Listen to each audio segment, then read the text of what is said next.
अंधी सास की चालाक बहू।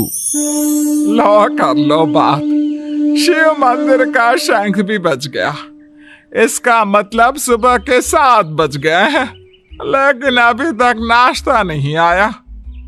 अरे बहू, ओ पूनम बहू, अरे इस अंधी बुढ़िया को इस जन्म में नाश्ता नसीब होगा कि नहीं? कल रात को भी फुल के जला दिए थे, कुछ मजा नहीं आया था खाने में। ये है सीतापुर में रहने वाली मंजरी, एक अंधी सास।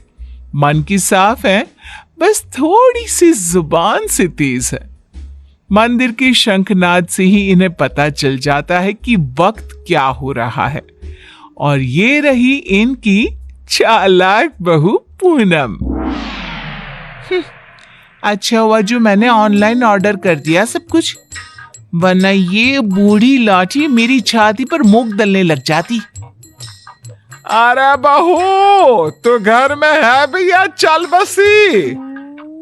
हाय राम, ऐसा न कहो सासू माँ, दिन में एक बार तो भी माँ सरस्वती जुबान पर बैठती हैं। अरे नहीं नहीं, तुझे कुछ ना होगा।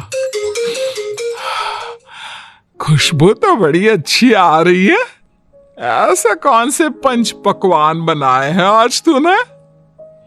आज है स्पेशल जलेबियां, फाफड़ा, आलू की पराठी, कम चीनी वाली गर्मा गर्म चाय, दही पकोड़े, ये सब। वो मुझे डॉक्टर ने कहा है ना कि आप दिन में कम से कम 3 से 4 घंटे सोया करो, इसलिए आज मैंने सारा काम निपटा दिया है। अब मैं सो जाऊंगी। वाह, क्या स्वाद है। लेकिन बहू, ये तो ब्रिजवासी की जलेबियां है ना? तू तो कह रही है कि तूने बनाया है। दरअसल वो मैंने ब्रिजवासी काका से रेसिपी पूछ ली थी। अच्छा मम्मी जी, मैं आती हूँ अभी। जरा वो दूध गैस पर तेज आंच पर रखकर आई हूँ ना। पूनम फौरन ही वहां से उठकर रसोई में भाग जाती है। मंजरी को फिर भी पूनम पर थोड़ा शक आता है। पूनम ऐसी ही रोज अपने पति के पैसों को खर्च करके बाहर से खाना मंगवाती और अपनी सास से कहती कि उसने खुद बनाए हैं। और उसकी बेचारी अंधी सास बहू के इस झूठ से बेखबर सारी चीजें मान भी लेती। एक दोपहर में पूनम पूरा मेकअप करके तैयार होकर खड़ी होती है। चलो फटाफट पतली गली पकड़ के निकल लेती हूँ, इससे पहले कि बुढ़िया मुझसे टकराए। बेचारी मेरी अंधी सासू माँ, उसे लगेगा कि मैं सो रही हूँ, जबकि मैं तो अपनी जानू से मिलने जा रही हूँ। पूनम हर दोपहर को अपनी सास को बेवकूफ बनाकर बाहर अपनी बॉयफ्रेंड लखन से मिलने जाती थी, और आज भी कुछ यही प्लान था।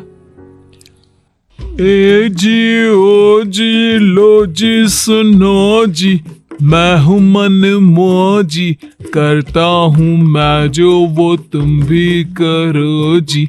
1 2 का 4, 4 2 का 1, माय नेम इज लखन, सजनों का सजन, मेरा नाम है लखन। लखन, तुम भी ना बिल्कुल एंटीक पीस हो। यार पूनम, हम कब तक ऐसे छुप छुप कर मिलते रहेंगे? एक तो मेरे पास कोई नौकरी भी नहीं है, वरना यह दिल वाला अपनी दुल्हनिया को खुद ही ले जाता। टेंशन मत लो, जब तक तुम्हारे पास पैसे नहीं आ जाते तब तक हम दोनों के लिए मेरा ससुराल है ना, मैं सब देख लूंगी। लेकिन तुम्हारे पति को शक वक हो गया तो? अरे मेरा पति तो मेरा दीवाना है, आंख बंद करके मुझ पर भरोसा करता है। उसके पास से घी निकालने के लिए उंगली टेढ़ी करने की नौबत तक नहीं आएगी। ओए होए, होए होए होए, शुक्रिया मेरी जान, love you love you love you. I love you too. इसी तरह दिन बीतते रहते हैं। एक रात देवेश बहुत खुश अपने ऑफिस से घर लौटता है। माँ, पूनम, एक खुश खबर है। ऐसी खुश खबर कि जिसे सुनकर आप दोनों फूले नहीं समा पाओगे। अरे तो जल्दी बताना फिर। हाँ हाँ, इतना सस्पेंस मत बढ़ाओ। मुझे कंपनी में सीईओ का पोस्ट मिल गया है। अरे वाह, जुग जुग जियो मेरे लाल। अब तो एक बड़ा माखन का कनस्तर चढ़ाऊंगी भोग में अपने कान्हा जी को।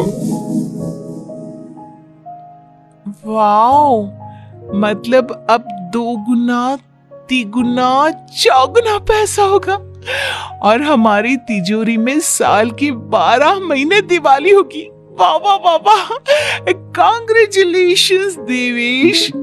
Thank you. लेकिन इस खुश खबर के साथ साथ एक और बात भी है। मुझे कल सुबह ही मुंबई के लिए रवाना होना होगा। बिजनेस मीटिंग है, लगभग 1 हफ्ते तक वहीं रहना होगा। क्या? ये तो कितनी अच्छी बात है। मेरा मतलब है कि आप मुंबई घूम भी लेंगे। कहते हैं ना, रात में मुंबई की सड़कें और नजारा काफी सुहाना होता है। वाकई में, ले जा इसे भी अपने साथ। अब मैं तो ठहरी अंधी। डॉक्टर ने कहा है रोशनी कभी भी आ सकती है, लेकिन मुझे तो ना लगता कि इस जन्म में आएगी मेरी आंखों की रोशनी। कैसी बातें करती हो सासू माँ आप भी। मैं भला अपनी सास को छोड़कर कहीं जाऊंगी क्या? अगर मैं चली गई तो आपकी सेवा क्या पड़ोस की मीना करने आएगी? देवेश, तुम आराम से घूम कर आओ और मेरे लिए एक अलग से सूटकेस भर के तोहफे लाना। इसे तो बस तोहफे ही दो, चाहे वो तीज हो, त्योहार या कोई और आम मामूली सा दिन। बस तोहफे तोहफे तोहफे। बिल्कुल पागल है ये। अरे, मैं तोहफे मांगू तो आपको क्या दिक्कत है? आप भी मंगवा लो ना। देख देख देवेश बेटा, कैसे कैंची की तरह तेज चल रही है इसकी जुबान। अरे आप दोनों शांत बैठ जाओ, मैं आप दोनों के लिए ढेर सारे तोहफे लाऊंगा बस। देवेश अगली सुबह मुंबई के लिए निकल जाता है। इसी बात से खुश होकर पूनम सोचती है, रास्ते का कांटा तो साफ हो गया है। अभी मैं चुपके से मेरे लखन को घर पर भी बुला सकती हूँ। इस अंधी बुढ़िया को तो कानों कान भनक भी नहीं लगेगी।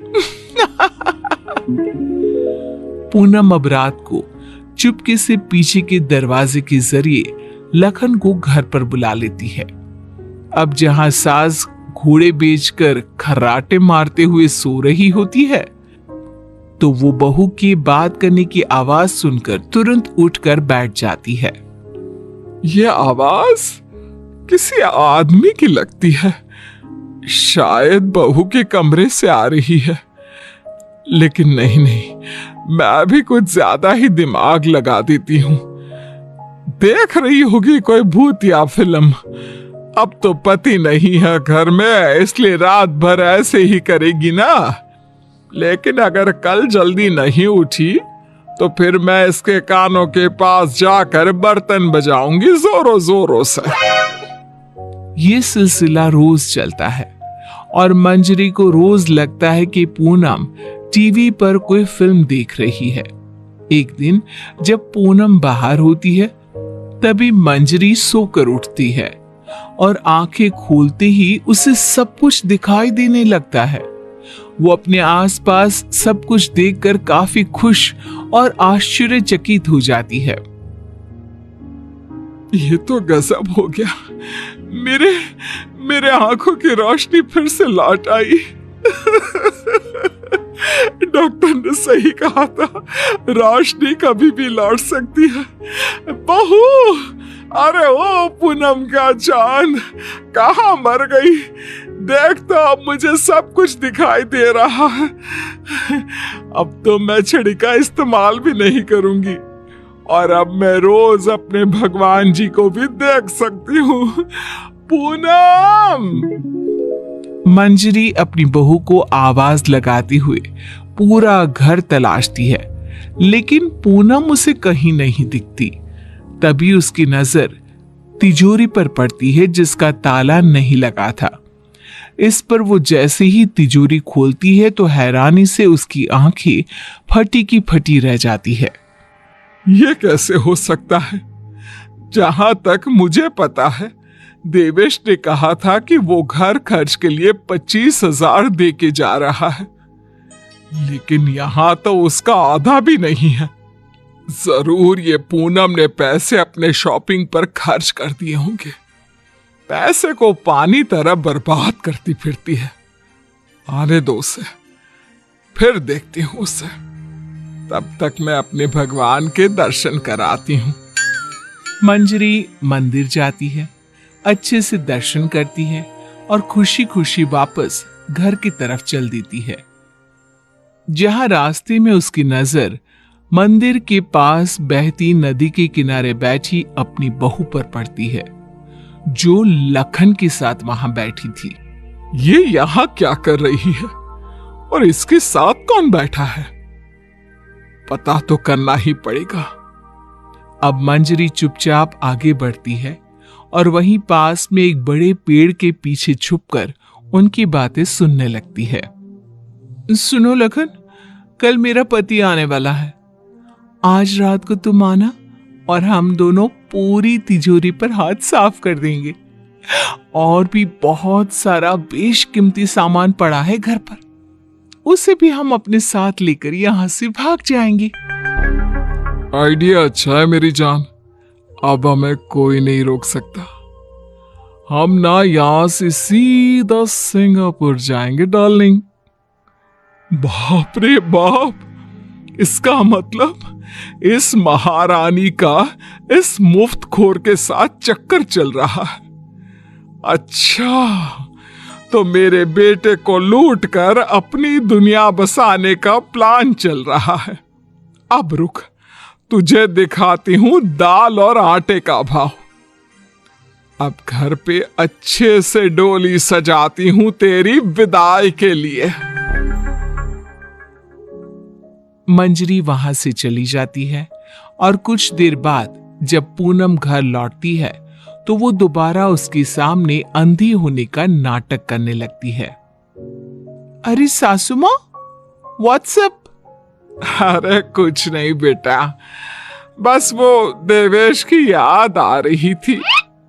अरे सासू माँ, इतना लोड क्यों ले रही हो?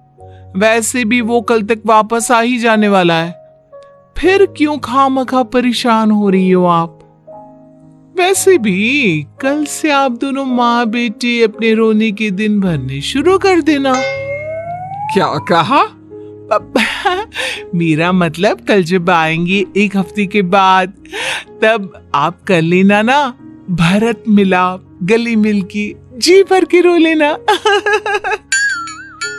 अच्छा, ऐसा कह रही है क्या तू? ठीक है, चल बहू, मेरे ना घुटनों में काफी दर्द हो रहा है, थोड़ा बाम लगाकर मालिश तो कर देना बेटा। और हाँ, 2 दिन बाद 7 पंडितों को भोजन खिलाना है, उसके लिए मसाले भी तो तैयार करने हैं। सिलबट्टे पर ही पीसना है उनको, घर के पीसे शुद्ध मसाले चाहिए। लेकिन सासू माँ, मैंने जो कह दिया सो कह दिया। अब कोई आना कानी ना करना, ठीक है? वरना देवेश को फोन करके बता दूंगी। हाँ। मंजरी अपनी बहू पूनम से जानबूझकर सारा काम करवाती है और ना चाहते हुए भी पूनम को वो सारा काम करना ही पड़ता है। आखिरी बार थोड़ी एक्स्ट्रा सेवा करा लेती हूँ इस नासपिटी करमचली से। मुझे इतने सालों तक उल्लू बनाया ना, अब इससे एक दिन में कैसे सूखी मिर्ची बनाती हूँ देखना। सारा दिन काम करके पूनम अपने कमरे में जाती है और रात को लखन पीछे के दरवाजे से घर में घुस आता है। किधर है सारा माल, जल्दी करो, अपने पास बिल्कुल भी टाइम नहीं है। पूनम और लखन मिलकर सामान चुरा ही रहे होते हैं कि तभी वहां पर देवेश और मंजरी आ जाती हैं और उन्हें वहां देखकर पूनम और लखन के पैरों तले जमीन खिसक जाती है। देवेश, देवेश, तुम सासुमा, आप देख सकती हो? कैसे? तुझे क्या लगा तू हमें इस तरह चूना लगाकर आसानी से बचकर निकल जाएगी? पूनम, जो कुछ भी तुमने हमारे साथ किया है ना, मैंने कभी सपने में भी नहीं सोचा था कि तुम ऐसा करोगी। बहुत बहुत गलत किया तुमने। और तू लंगूर लखन, तेरी तो ऐसी की तैसी। बचाओ, माफ कर दो भैया, माफ कर दो। लखन हाथ जोड़कर खड़ा हो जाता है, लेकिन देवेश उसे नहीं छोड़ता। वो तुरंत पुलिस को बुलाता है और पूनम और लखन को फ्रॉड और चोरी के केस में अरेस्ट करा देता है।